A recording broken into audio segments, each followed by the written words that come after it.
दोस्तों, झगड़े हमारे जीवन में अक्सर होते रहते हैं, जिसकी वजह से हम कहीं न कहीं समस्या में फंसते जाते हैं और हमारा विकास जो है वो रुकता जाता है। आइए दोस्तों, इस झगड़े को कैसे ख़त्म करें और अपने विकास को कैसे एक चहुमुखी रूप दें, जिससे हमारे जीवन में सुख शांति और समृद्धि आए और हम अपना ज़्यादा से ज़्यादा विकास कर सकें और रोज़-रोज़ के तनावों से मुक्ति मिल सकें। पहले तो दोस्तों हम लोग ये जानने का प्रयास करते हैं कि आखिरकार झगड़े होते क्यों हैं?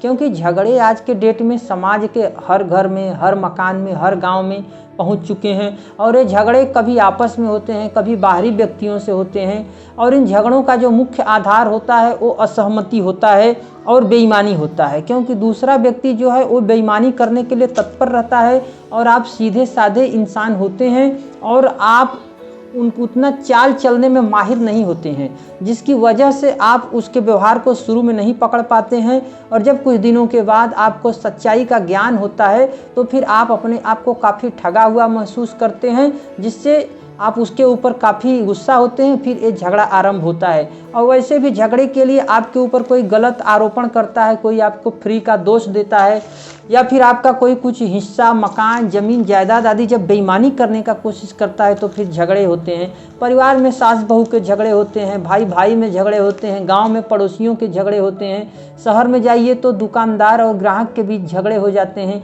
यानी कि झगड़े सार्वभौमिक है, यानी कि झगड़े हर जगह पूरे समाज के गली गली, कोने कोने, मोहल्ले मोहल्ले चारों ओर फैले हुए हैं और आज इसी झगड़े की वजह से पूरा समाज हमारा गंदा हुआ पड़ा है। लोग काफ़ी दुखी और परेशान हुए पड़े हैं और याद रखिए दोस्तों कि इसी झगड़े के चक्कर में कितनी ही बार हमारा इतना बड़ा नुकसान हो जाता है कि हम कुछ कह भी नहीं सकते हैं, फिर सिवाय हमको पछताने के कुछ नहीं हाथ मिलता है। क्योंकि दोस्तों कभी कभी हम झगड़ों में कुछ ऐसे भूल से कुछ ऐसे गलत कदम उठा लेते हैं कि जहाँ पे हम इतने मजबूर हो जाते हैं, इतने फंस हो जाते हैं कि हमारा पूरा का पूरा जीवन मिट्टी में मिल जाता है।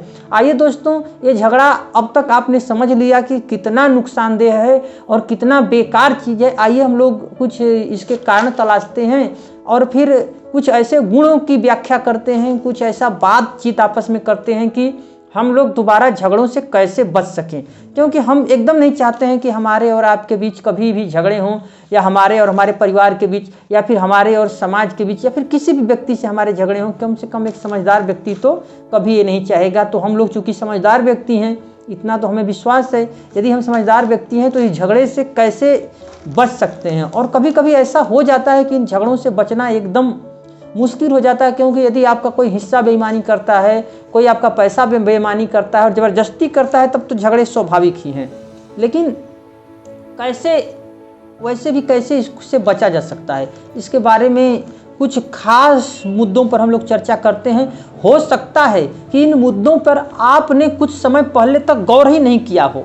याद रखिए, आइए हम पहले नंबर पे देखते हैं कि झगड़े का जो सबसे बड़ा कारण है असहमति है।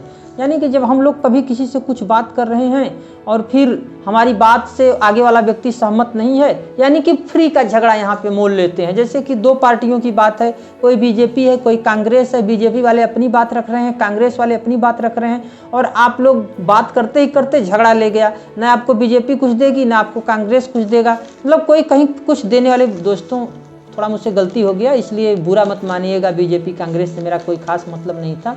लेकिन मोहल्ले में हमने ऐसे कुछ झगड़ों को देखें तो यहाँ पे इसको असहमति द्वारा हम लोग बच सकते हैं। इस पे हमें ज़्यादा ध्यान देने की ज़रूरत नहीं है, क्योंकि बड़े बड़े लोग हैं, पार्टियों के बड़े बड़े लीडर हैं, वे लोग खुद इतना ज़्यादा समझदार हैं कि हम लोग आम आदमी हैं और इसलिए आम आदमी को इतना ज़रूरत नहीं है कि हम लोग किसी से भिड़ें और अपना नुकसान करें।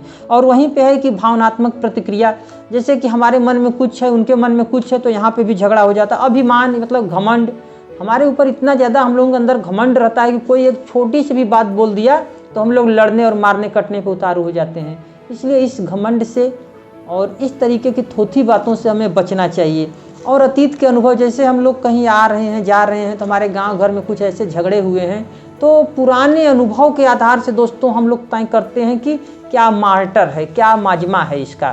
तो वहाँ पे भी झगड़े हो जाते हैं, मतलब भूतकाल की पुरानी ज़माने की गड़े मुर्दे उखाड़ने को लेकर के झगड़े हो जाते हैं। और फिर दोस्तों झगड़ों के जो दुष्प्रभाव हैं अब उनके तो मैं पहले ही बता चुका हूँ, लेकिन देखिए इससे बहुत ही ज़्यादा नुकसान होते हैं। मानसिक स्वास्थ्य आपका खराब हो जाता है, आप लोगों को नींद नहीं आएगी, आप लोग सोने बैठेंगे तो भी दिक्कत है, जागने बैठेंगे तो भी दिक्कत है, हर तरफ से केवल दिक्कत ही दिक्कत है।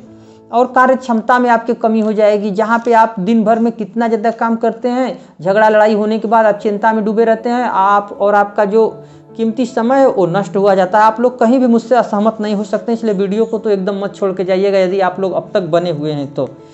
समाज में अशांति फैल जाती है, क्योंकि इसी झगड़े में कभी कभी तो माहौल इतना ख़राब हो जाता है, इसमें लोगों से कत्ल हो जाता है, मारपीट हो जाता है इसी झगड़े के चक्कर में।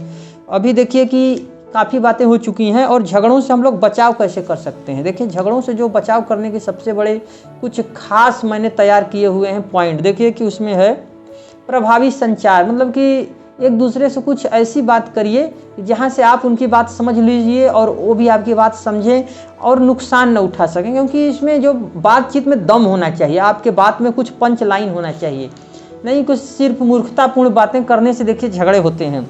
दूसरे को बोलने दें, सामने वाले व्यक्ति को आपको बोलने देना होगा। और दूसरे को आप बोलने कैसे देंगे, जब आप उसको अच्छे से सुनेंगे। पहले आप उस व्यक्ति को समय दीजिए बोलने का। हो सकता है वो आपको कटु वचन बोलेगा, गलत बात बोलेगा, आपके खिलाफ बोलेगा, कुछ ऐसा आपको बुरा बोलेगा कि आप बोलने पे वहाँ पे आमादा हो जाएंगे और फिर यहीं पे नुकसान हो जाता है। तो दोस्तों उस सामने वाले व्यक्ति को बोलने का एकदम पूरा मौका दीजिए। जैसे कि भगवान बुद्ध ने जो व्यक्ति उनको एक गाली दे रहा था उसको उन्होंने बोलने का मौका दिया था, और फिर जब उस व्यक्ति गाली दे चुका तो उन्होंने कहा कि तुम्हारे यहाँ यदि कोई उपहार देगा तो तुम नहीं लोगे तो कहाँ जाएगा। तो उस व्यक्ति ने कहा था कि वह उपहार उसी के पास रह जाएगा। ठीक आपको भी उसी तरीके का व्यवहार करना है, क्योंकि उसकी गालियाँ उसी के पास रह जाएंगी। अच्छा ठीक है।